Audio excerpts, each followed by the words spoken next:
ಆ ಜವಾಬ್ದಾರಿಗಳನ್ನ ನಿರ್ವಹಿಸುವಾಗ ಒಂದಷ್ಟು ಸತೀಶ್ ಅವರು ಕೂಡ ಚೆನ್ನಾಗಿ ಮಾತಾಡ್ತಕ್ಕಂಥ ಸಂದರ್ಭದಲ್ಲಿ ಹೇಳಿದ್ರು. ಬಹಳ ಪ್ರಮುಖವಾದಂಥ ಕಾರ್ಯಕ್ರಮ ಇದೆ. ನೌಕರರು ಕೂಡ ದೈಹಿಕವಾಗಿ ಮಾನಸಿಕವಾಗಿ ಅವ್ರಿಗೂ ಕೂಡ ಶಕ್ತಿಯುತವಾಗಿರಬೇಕು.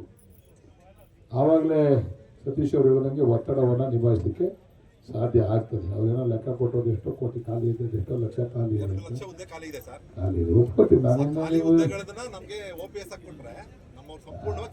ಆಯ್ತು, ಅದು ಮುಖ್ಯಮಂತ್ರಿ ಹತ್ರ ಅವ್ರ ಹತ್ರ ಚರ್ಚೆ ನೀವು ಮಾಡ್ತಾ ಇದ್ದೀರಾ, ನಾವು ಮಾಡ್ತಾ ಇದ್ದೀವಿ. ನಿಮ್ಮ ಪುಟ್ಟಣ್ಣವರು ಕೂಡ ಭಾರಿ ಹೋರಾಟ ಮಾಡ್ತಾವ್ರೆ, ಎಲ್ಲ ಹೋರಾಟ ಮಾಡ್ತಾ ಇದ್ದೀವಿ. ಅದ್ರ ಬಗ್ಗೆ ಕೂಡಲೇ ಕ್ರಮ ತಗೋಬೋದು ಅಂತ ಅಂದ್ಕೊಂಡಿದ್ದೀನಿ ನಾನು. ಮುಖ್ಯಮಂತ್ರಿಗಳು ಉಪಮುಖ್ಯಮಂತ್ರಿಗಳು ಕೂಡಲೇ ಅದ್ರ ಬಗ್ಗೆ ಗಮನ ಹರಿಸ್ಬೋದು ಅಂತ ಅಂದ್ಕೊಂಡಿದ್ದೀನಿ. ಆದಷ್ಟು ಬೇಗ ಹರಿಸ್ಲಿ ಅಂತ ನಾನು ಕೂಡ ಬಯಸ್ತೀನಿ. ನಮಗೆ ಒಳ್ಳೆಯದಾಗಲಿ ಅಂತಕ್ಕಂಥದ್ದನ್ನು ನಾನು ಕೂಡ ಬಯಸ್ತೀನಿ.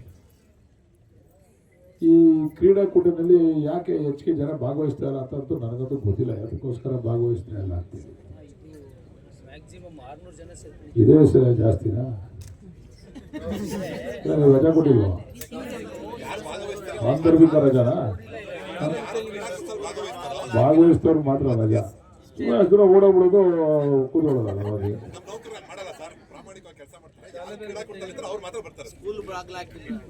ಸತೀಶ್ ಅವರು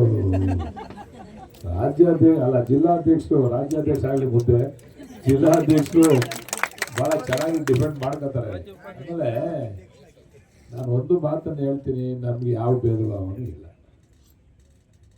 ನನಗೆ ಕೆಲಸ ಮಾಡೋರು ಕಂಡ್ರೆ ಅತ್ಯಂತ ಖುಷಿ ಪಡುವಂಥವನು, ಅತ್ಯಂತ ಪ್ರಶಂಸೆ ಮಾಡುವಂಥ ರಾಜಕಾರಣಿ ನಾನು. ಕ್ರೀಡಾಕೂಟ ಈ ಒಂದು ಹೊಸ ವರ್ಷದಲ್ಲಿ ಇಟ್ಕೊಂಡಿರೋದು ನಮಗೂ ಬಹಳ ಒಂದು ಖುಷಿಯಾದಂಥ ವಿಚಾರ. ಜಿಲ್ಲೆನಲ್ಲಿ 9ನೇ ತಾರೀಕಿಗೆ ಕೊನೆಯ ದಿನಾಂಕ ಇದೆ. ಅದರಿಂದ ನಮ್ಮ ಜಿಲ್ಲಾಧ್ಯಕ್ಷರ ನಿರ್ದೇಶನದ ಮೇರೆಗೆ ಈ ಕಾರ್ಯಕ್ರಮವನ್ನು ಬೇಗ ಮುಗಿಸ್ಕೊಡ್ಬೇಕು ಅಂತ ಹೇಳಿದ್ದಾರೆ. ಇದಾದ್ಮೇಲೆ ನಾವು ಫೆಬ್ರವರಿ ಒಳಗಾಗಿ ನಾವು ರಾಜ್ಯ ಮಟ್ಟದ ಕ್ರೀಡಾಕೂಟವನ್ನು ಆಚರಣೆ ಮಾಡ್ಕೊಂಡು ಬರಬೇಕಾಗ್ತದೆ. ಸುಮಾರು ಮಾಗಡಿ ತಾಲೂಕಿನಿಂದ ಕ್ರೀಡಾಕೂಟದಲ್ಲಿ ಹೇಳ್ಬೇಕು ಅನ್ನೋದಾದರೆ ಸುಮಾರು ಜನ ಈ ಕಾರ್ಯಕ್ರಮದಲ್ಲಿ ಭಾಗವಹಿಸಿದ್ದಾರೆ. ಅದರಲ್ಲಿ ನಮ್ಮ ಸುಲ್ತಾನ್ ಬಾಬಾ 2017-18ನೇ ಸಾಲಿನಿಂದ ಕುಸ್ತಿ ವೇಟ್ ಲಿಫ್ಟಿಂಗ್ ಅನ್ನು ರಾಜ್ಯ ಮಟ್ಟದಲ್ಲಿ ಪ್ರತಿನಿಧಿಸಿ ರಾಷ್ಟ್ರ ಮಟ್ಟದಲ್ಲೂ ಕೂಡ ಹೆಸರನ್ನು ಮಾಗಡಿಗೆ ತಂದುಕೊಡೋದ್ರಲ್ಲಿ ಅವರು ಸಫಲರಾಗಿದ್ದಾರೆ ಅಂತ ಹೇಳ್ತಾ ಡೆಲ್ಲಿ, ಗುಜರಾತ್, ವಡೋದರಾ, ರಾಯಪುರ ಇಲ್ಲೆಲ್ಲ ಅವರು ಹೋಗಿ ಭಾಗವಹಿಸ್ಕೊಂಡು ಬರ್ತಾ ಇದ್ದಾರೆ. ಅವರು ಕೂಡ ಸೂಕ್ತ ಸಹಕಾರವನ್ನು ಸಂಘ ಮತ್ತು ಮುಖಂಡರಿಂದ ನಾವು ಕೊಡಿಸೋ ನಿಟ್ಟಿನಲ್ಲಿ ಬರ್ತಾ ಇದ್ದೇವೆ. ಹಾಗೆ ನಮ್ಮ ರಘುಪತಿಯವರು ಶಿಕ್ಷಕರು ಬೆಟ್ಟಳ್ಳಿ ಕಾಲೋನಿಯಲ್ಲಿ ಕೆಲಸ ಮಾಡ್ತಾರೋ ಹರ್ಡಲ್ಸಲ್ಲಿ 400 ಮೀಟರ್ ಓಟ ಮತ್ತು 400 ಮೀಟರ್ ಹರ್ಡಲ್ಸ್ನಲ್ಲೂ ಕೂಡ ಅವರು ರಾಜ್ಯ ಮಟ್ಟದಲ್ಲಿ ಗೆದ್ದು ರಾಷ್ಟ್ರ ಮಟ್ಟಕ್ಕೆ ಕೂಡ ಹೋಗಿದ್ದಾರೆ. ಹಾಗೆ ಜಯರಾಮನ್ ಅವರು ಶಟಲ್ ಕಾಕ್ನಲ್ಲೂ ಕೂಡ ಇವರೆಲ್ಲ ನಮ್ಮ ಮಾಗಡಿ ತಾಲೂಕಿನವರೇ. ಇವರೆಲ್ಲ ಸೇರಿ ರಾಮನಗರ ಜಿಲ್ಲೆಗೆ ಈಗ ಬೆಂಗಳೂರು ದಕ್ಷಿಣ ಜಿಲ್ಲೆಗೆ ಹೆಸರನ್ನು ತಂದುಕೊಡುವಂಥ ಕೆಲಸವನ್ನು ಮಾಡ್ತಾ ಇದ್ದಾರೆ. ಹಾಗೆ ವಿಜಯಲಕ್ಷ್ಮಿರವರು GLPS ಕಲ್ಕೆರೆ ಅವರು ಕೂಡ ಭರತನಾಟ್ಯದಲ್ಲಿ ರಾಜ್ಯ ಮಟ್ಟದಲ್ಲೂ ಕೂಡ ಅವರು ಕೂಡ ಪದಕವನ್ನು ಗಳಿಸೋದ್ರಲ್ಲಿ ಮಾಗಡಿ ತಾಲೂಕಿಗೆ ಕೀರ್ತಿ ಪತಾಕೆಯನ್ನು ಸಲ್ಲಿಸಿದ್ದಾರೆ. ಹಿಡಿದು ಎಲ್ಲರೂ ಕೂಡ ಒಂದು ತಂಡವಾಗಿ ಜಯರಾಮ್ ಅವರು ಈ ಬಾರಿ ಆಯ್ಕೆ ಆದ್ಮೇಲೆ ಉತ್ತಮವಾಗಿ ಕೆಲಸಗಳನ್ನ ಮಾಡ್ತಾ ಬಂದಿದ್ದಾರೆ. ಈ ಏನು ತಾಲೂಕು ಮಟ್ಟದ ಕ್ರೀಡಾಕೂಟ ಪ್ರತಿ ವರ್ಷ ಸರ್ಕಾರ ಮಾಡಿದೆ. ಜಿಲ್ಲಾ ಮಟ್ಟ, ರಾಜ್ಯ ಮಟ್ಟ, ರಾಷ್ಟ್ರ ಮಟ್ಟದಲ್ಲೂ ಕೂಡ ನಾವೆಲ್ಲ ನೌಕರರಿಗೂ ಕೂಡ ಅವಕಾಶ ಮಾಡಿಕೊಟ್ಟಿದೆ ಸರ್ಕಾರ. ಈ ಒಂದು ದಿನ ಏನು ನಾವೆಲ್ಲ ಒಟ್ಟಾಗಿ ಸೇರಿ ನಮ್ಮ ಏನು ಈಗ ಹಾಲಿ ಇರ್ತಕ್ಕಂಥ ಖಾಲಿ ಹುದ್ದೆಗಳು ಸುಮಾರು 2 ಲಕ್ಷಕ್ಕೂ ಅಧಿಕ ಖಾಲಿ ಹುದ್ದೆಗಳು ಇದೆ. ಆ ಒತ್ತಡದ ನಡುವೆ ನಾವೆಲ್ಲ ಕೆಲಸ ಮಾಡ್ತಾ ಇದೀವಿ.